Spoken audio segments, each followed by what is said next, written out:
नमस्ते दोस्तों। आज हम आपके लिए एक ऐसी भूतिया प्रेम कहानी लेकर आए हैं जिसके अंदर एक प्रेमिका मरने के बाद भी अपने प्रेमी को चिट्ठियां भेज रही है।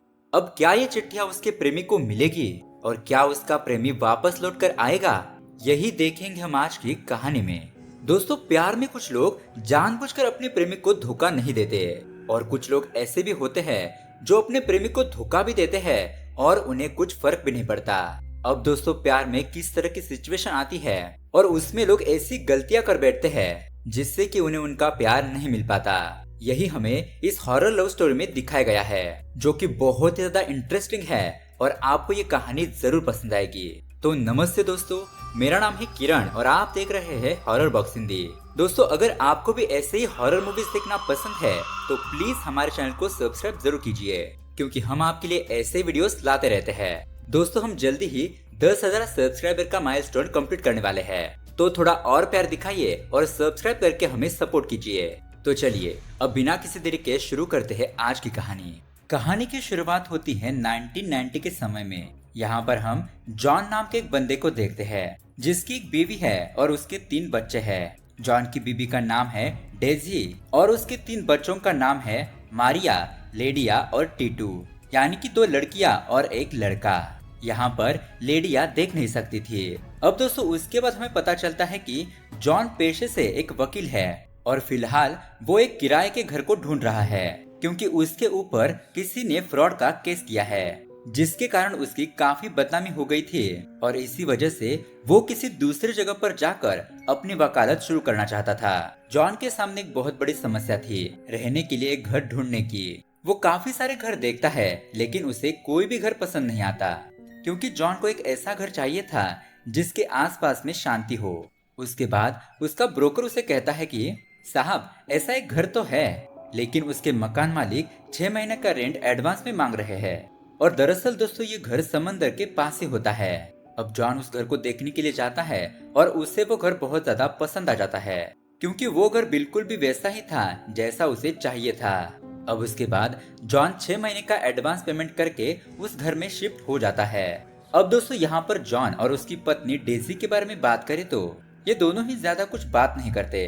दरअसल यहाँ पर बात यह है कि जॉन को शादी में दहेज कम मिला था, इसीलिए वो चाहता था कि डेजी के पिता उसके नाम पर कुछ और प्रॉपर्टी कर दे, और वो ये भी चाहता था कि उसकी पत्नी अपने ही पिता के खिलाफ केस फाइल कर दे। मतलब कितनी घटिया सोच होती है इसकी। अब यहाँ पर रात हो जाती है और ये रात इस घर में जॉन और उसके परिवार की पहली रात होती है। यहाँ पर टीटू को सामने पेड़ पर एक पंछी नजर आता है। वो पंछी लगातार रात में आवाज किए ही जा रही थी। अब इसके बारे में टीटू अपने माँ से कहता है, तो उसकी माँ डेजी बताती है कि हो सकता है उस चिड़िया का कोई साथी लौट कर नहीं आया होगा और इसीलिए वो चिड़िया उसका इंतजार कर रही होगी। फिर वो टीटू को सुलाकर डेलिया से कहती है कि तुम रात में इधर उधर मत घूमना। खैर, अब उसके अगले दिन हम देखते हैं जॉन जब अपने काम से वापस लौटता है तो वो देखता है कि टीटू पेड़ की तरफ देखकर चिड़िया की आवाज निकाल रहा है। टीटू को पूछने पर वो बताता है कि ये चिड़िया रात भर आवाज किए ही जा रही थी, लेकिन वो आज कहीं पर दिखाई नहीं दे रही है। अब उसके बाद जॉन घर के अंदर चला जाता है तो दरवाजे पर उसे एक चिट्ठी मिलती है जिसमें एड्रेस वाली जगह पर लिखा था to Freddie, paradise villa. John को लगता है कि हो सकता है पहले यहाँ पर कोई फ्रेडी नाम का रहता होगा, इसलिए वो अब उस लेटर को बिना पढ़े ही रख देता है। अब रात को जॉन को फिर से उसी चिड़िया की आवाजें आने लगती है जिसके बारे में उसके बेटे टीटू ने उसे बताया था। उस चिड़िया की आवाज काफी अजीब थी, ऐसा लग रहा था कि वो किसी की याद में रो रही हो। इसीलिए अब जॉन उस खिड़की को ही बंद कर देता है। अब उसके बाद अगली सुबह हम देखते हैं टीटू को वही चिड़िया मरी हुई दिखाई देती है, तो वो उस चिड़िया को जमीन में दफना देता है। इधर हम जॉन को देखते हैं, उसे दोबारा से एक चिट्ठी मिलती है और ये एक लव लेटर था जो रोजी नाम की लड़की ने किसी फ्रेडी नाम के लड़के को भेजा था। लेटर में पहले तो रोजी बताती है कि वो किस कदर फ्रेडी का इंतजार कर रही है और किस तरह से अकेलापन उसे काटने को दौड़ रहा है। अब उसके अगले लेटर में रोजी ने लिखा था कि फ्रेडी, क्या तुम जानते हो आजकल हमारे यहाँ पर कुछ मेहमान रहने के लिए आए हैं। उनमें से जो एक लड़की है ना, वो अंदर बहुत रो रही है और उसकी किसी को भी नहीं पड़ी। यहाँ तक कि कल यहाँ पर एक बर्थडे था लेकिन घर में किसी को भी याद नहीं, इसीलिए वो बेचारी काफी दुखी है।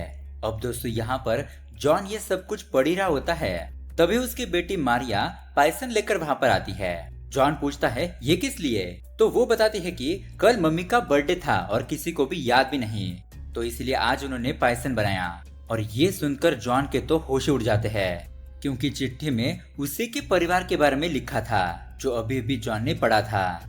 इसीलिए अब जॉन उस फ्रेडी का पता लगाने का फैसला करता है। उसके बाद वो अखबार वाले को, दूध वाले को और फल वाले को भी फ्रेडी के बारे में पूछता है, लेकिन यहाँ पर किसी को भी फ्रेडी के बारे में कुछ भी पता नहीं था।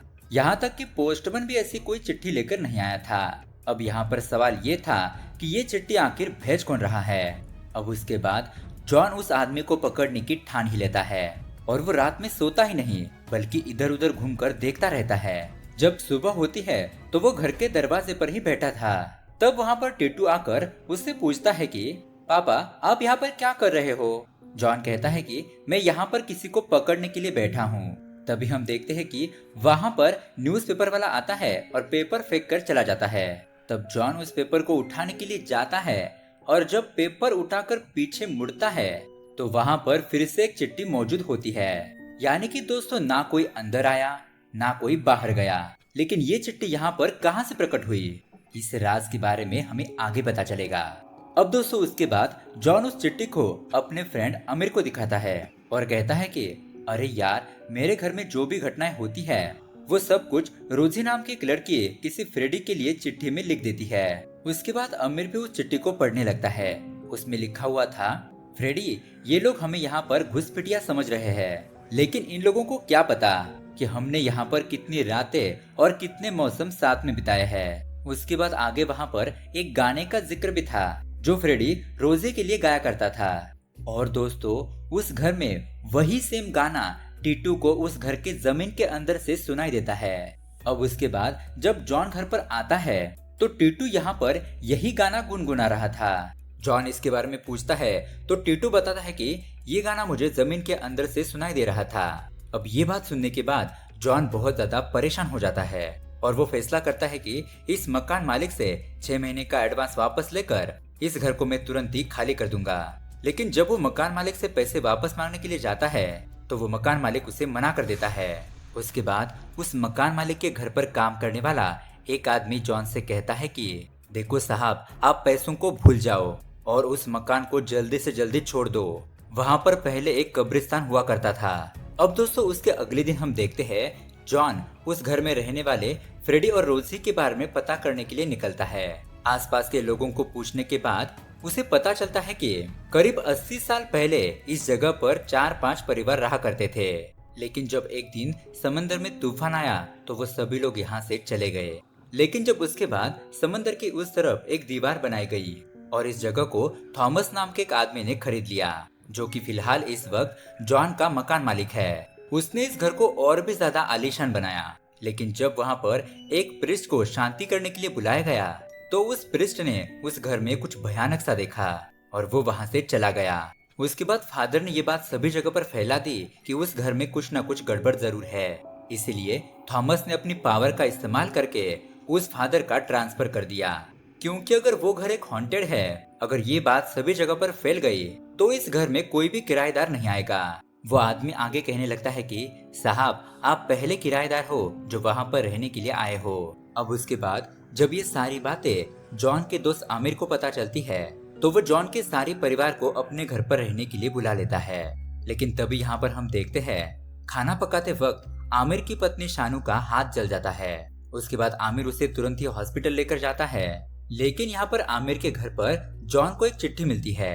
उस चिट्ठी में लिखा हुआ था कि जो एक बार मेरा मेहमान बन गया वो कहीं नहीं जा सकता। अब ये पढ़ने के बाद जॉन समझ जाता है कि वो उस आत्मा से भाग नहीं सकता और उसके दोस्त की पत्नी के साथ जो कुछ भी हुआ था वो उसी की वजह से हुआ था। उसके बाद जॉन उस चीज का सामना करने के लिए तैयार हो जाता है और वो अपने परिवार को वापस से उस घर में लेकर जाता है। लेकिन जाने से पहले वो अपने परिवार से कहता है कि देखो अब हम लोग उस घर में वापस से जा रहे हैं, लेकिन हम वहाँ पर कोई भी बात नहीं करेंगे, जो भी बातें होगी वो इशारों में होगी। अब इसके लिए सभी लोग राजी हो जाते हैं। अब ये लोग वहाँ पर पहुंचकर आपस में बात नहीं कर रहे होते, जिसके कारण वहाँ पर कुछ पैरानॉर्मल घटनाएं होना शुरू हो जाती है, जैसे कि लाइट फ्लिकरिंग होना, बार बार फोन का बजना लेकिन फिर भी जॉन किसी भी चीज पर ध्यान नहीं देता और चुपचाप सोने के लिए चला जाता है। दोस्तों उसके बाद हम देखते हैं कि रात को वही चिड़िया उस जमीन से बाहर निकलती है जिसे टीटू ने दफना दिया था। फिर वो उड़ते हुए टीटू के पास जाती है और टीटू उसका पीछा करते हुए वो एक कब्रिस्तान में पहुंच जाता है जहां पर सभी कब्रों के ऊपर घंटी बंधी हुई होती है। सभी कब्रों के ऊपर लगी हुई घंटियां अपने आप ही बजने लगती है। दरअसल उस वक्त जिसको भी कोल्टा की बीमारी होती थी और वो मर जाता था तो दफनाते वक्त एक धागा मरने वाले की उंगली की तरफ और दूसरा धागा घंटी की तरफ बांध दिया जाता था ताकि अगर कोई जिंदा बच जाए तो वो उस घंटी को बजाकर कब्रिस्तान में रहने वाले केयर टेकर से हेल्प मांग सकता था। क्योंकि दोस्तों 1970 में कोल्टा नाम की बीमारी के दौरान मरीज की नब्ज इतनी धीमी हो जाती थी कि डॉक्टर भी उसे पकड़ नहीं पाते थे, इसलिए सारे घंटियां वहां पर बांध दी गई थी। तभी यहाँ पर हम देखते हैं टीटू को रोजी की आत्मा डराने लगती है और उसके बाद सभी बच्चे चिल्लाने लगते हैं। डेजी और जॉन देखते हैं कि उनके बच्चों का कमरा लॉक हो चुका है और साथ ही साथ उनके कमरे में तेज रोशनी भी हो रही है। अब जॉन जल्दी से दरवाजा तोड़कर अंदर जाता है लेकिन वहाँ पर कुछ भी नहीं था। लेकिन सभी बच्चे काफी ज्यादा डरे हुए थे। उसके अगले दिन सुबह जॉन को एक और चिट्ठी मिलती है।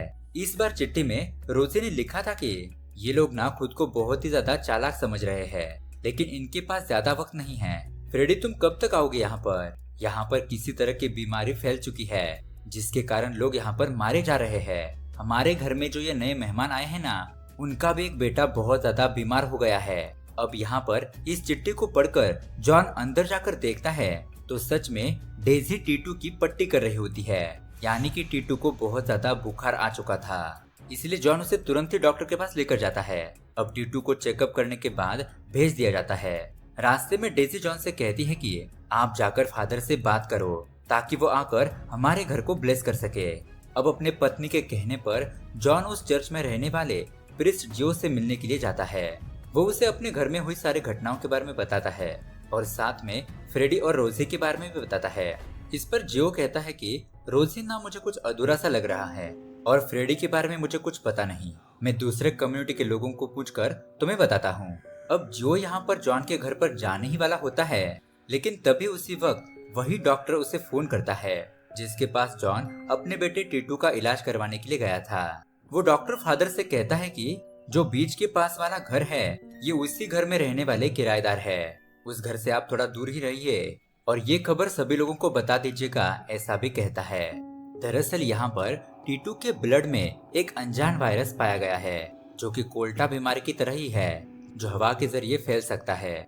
डॉक्टर बताता है कि हमने इस टेस्ट की रिपोर्ट को शहर में भेज दिया है। ये वायरस कोल्टा की तरह होने के बावजूद भी उससे भी ज्यादा खतरनाक हो सकता है। अब ये बात सुनने के बाद फादर जॉन के साथ उसके घर पर जाने से मना कर देते हैं। वो जॉन से कहते हैं कि मुझे कुछ भी पता लगेगा तो मैं तुम्हें बता दूंगा। उसके बाद अब जॉन अपने घर पर पहुंच जाता है। अब डेजी देखती है तो फादर जॉन के साथ नहीं थे। इसी बात को लेकर उन दोनों में अब झगड़ा हो जाता है। उसी वक्त जॉन को फादर जियो का फोन आता है। वो बताते हैं कि कल नया कम्युनिटी में कोल्टा बीमारी के दौरान किसी फ्रेडी और मार्गरेटा इन दोनों की सगाई का रिकॉर्ड मिला है, तुम मार्गरेट का पता कर लो। अब इस फोन को रखने के बाद जॉन अपने बच्चों के साथ खाना खाने बैठता है तो यहाँ पर हम देखते हैं कि मारिया को रोजी की आत्मा ने पजेस कर लिया है। वो जॉन से फ्रेडी के बारे में पूछने लगती है और उस बच्ची की एक उंगली तोड़ देती है। यहाँ पर जॉन तुरंत ही उस बात को समझ जाता है और मारिया के अंदर जो रोजी की आत्मा थी वो उसे कहता है कि देखो मुझे एक दिन का समय दो, मैं तुम्हारे फ्रेडी के बारे में पता लगा दूंगा। अब ये सुनने के बाद रोजी की आत्मा मारिया के शरीर को छोड़ देती है। अब उसके अगली सुबह जॉन मार्गरेट का पता लगा लेता है जो कि एक डॉक्टर है, यानी कि जॉन को यहाँ पर लग रहा था कि मार्गरेट का पति फ्रेडी होगा लेकिन यहाँ पर तो उसका पति कोई और ही निकलता है। मार्गरेट बताती है कि मेरी फ्रेडी से सगाई होने वाली थी लेकिन वो अचानक ही कहीं पर भाग गया और फिर मैंने किसी और से शादी कर ली। अब यहाँ पर भी जॉन के हाथ कुछ भी नहीं लगता। फिर उसे पता चलता है कि उस वक्त प्रिस्ट यानी कि फादर फ्रांसिस को रोम से वापस आ चुके हैं। अब ये सुनने के बाद जॉन और उसका दोस्त आमिर फ्रांसिस्को के पास पहुंच जाते हैं जिसे जॉन रोज का लेटर दिखाता है और वो लेटर देखने के बाद फ्रांसिस्को कहता है कि इसका पूरा नाम अन्ना रोज जॉर्ज है। ये कहानी रोज और फ्रेडी के प्यार की है अब दोस्तों यहाँ पर खुलते हैं इस कहानी के असली पत्ते और यहाँ पर हमें एक फ्लैशबैक दिखाया जाता है। यहाँ पर हम फ्रेडी नाम के एक लड़के को देखते हैं जो कि पीएचडी कर रहा है और आज वो अपने माता पिता के साथ एक लड़की को देखने के लिए गया होता है, लेकिन वो उसे पसंद नहीं आती क्योंकि फ्रेडी को अभी शादी ही नहीं करनी है।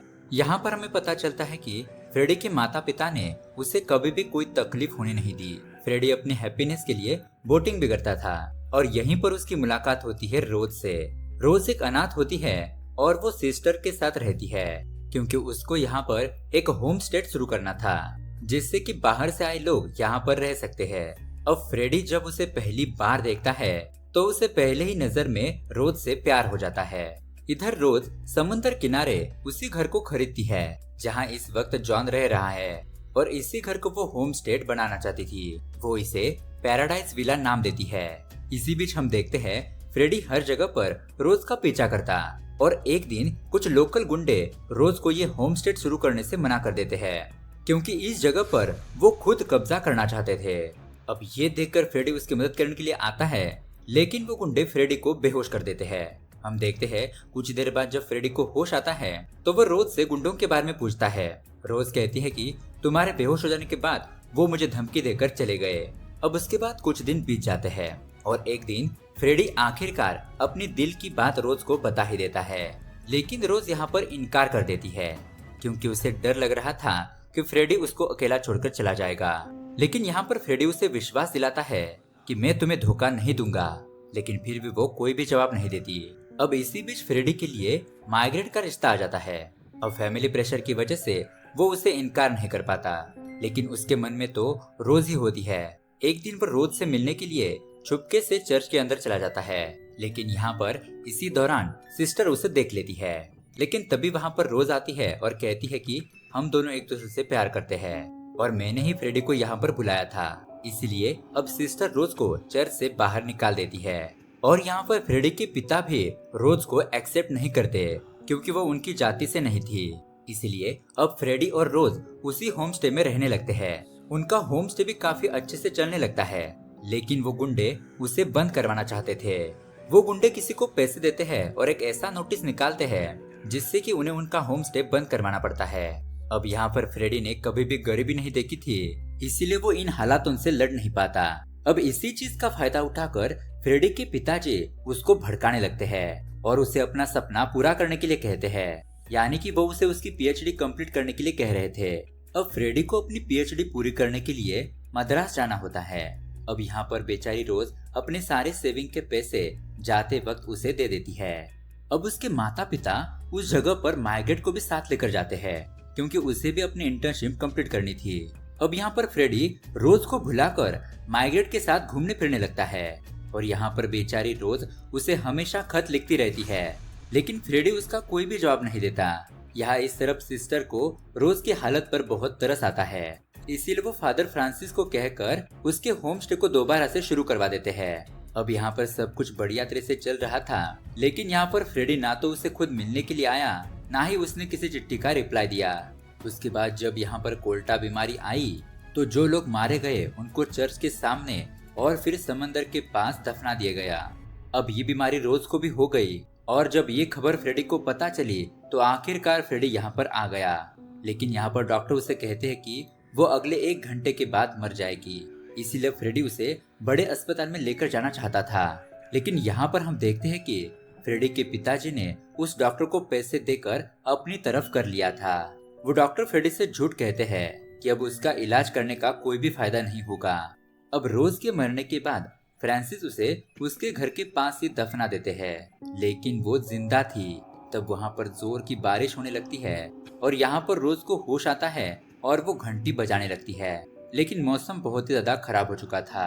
वहाँ के गार्ड को लगता है कि वो घंटी हवा की वजह से बज रही है और वो उसकी तरफ ध्यान नहीं देता। उसके बाद आखिरकार रोज की तड़प तड़प कर वहीं पर मौत हो जाती है। अब यहाँ पर फिर से हम प्रेजेंट में आ जाते हैं। यहाँ पर फ्रांसिस जॉन को फ्रेडी का एड्रेस दे देता है। जॉन फ्रेडी के घर पर पहुँचता है तो फ्रेडी की माँ बताती है कि वो अपने सगाई के बाद यहाँ से कहीं दूर चला गया, इसीलिए अब जॉन यहाँ पर रोज का एक खत देकर वहाँ से चला जाता है। अब जॉन घर पर पहुँचता है तो वो फ्रेडी को लेकर नहीं आया था। रोज की आत्मा फिर से अब मारिया के जरिए डेजी और जॉन के गले को पकड़कर ऊपर उछाल देती है। साथ ही उसी के तरफ उस कब्र में तड़प रही और भी कई आत्माएं बाहर आ जाती है। वो आत्माएं टीटू को अपने साथ ले जाना चाहती थी, लेकिन तभी उस घर में फ्रेडी पहुंच जाता है। यानी कि दोस्तों फ्रेडी अपने घर पर ही था। वो रोज का लेटर पढ़कर यहाँ पर आता है। फ्रेडी यहाँ पर जोर जोर से रोने लगता है और अपनी गलती के लिए माफी मांगता है कि उसने रोज के लेटर इग्नोर किए और अगर वो कोशिश करता तो वो उसे बचा सकता था। अब वो माफी मांगते हुए मिन्नतें करने लगता है और ये देखकर रोज मारिया को छोड़ देती है। और अब जॉन भी इस घर को छोड़कर चला जाता है क्योंकि वहाँ पर फ्रेडी खुद रहने लगता है, इस उम्मीद में कि शायद रोज उससे बातें करेगी और वो उसे माफ कर देगी। लेकिन दोस्तों रोज जैसे अकेले इस घर में तड़पी थी, उसी तरह फ्रेडी भी तड़प रहा होता है। वो पूरी तरीके से पागल हो चुका था और रोज उसकी हालत देख रही थी क्योंकि अभी भी वो वहाँ पर मौजूद थी। और दोस्तों ये कहानी यहीं पर एंड हो जाती है। तो दोस्तों ये हॉरर लव स्टोरी आपको कैसी लगी हमें कमेंट करके जरूर बताइएगा। साथ ही ऐसे ही अमेजिंग मूवी देखने के लिए हमारे चैनल को सब्सक्राइब जरूर कीजिए। Thanks for watching.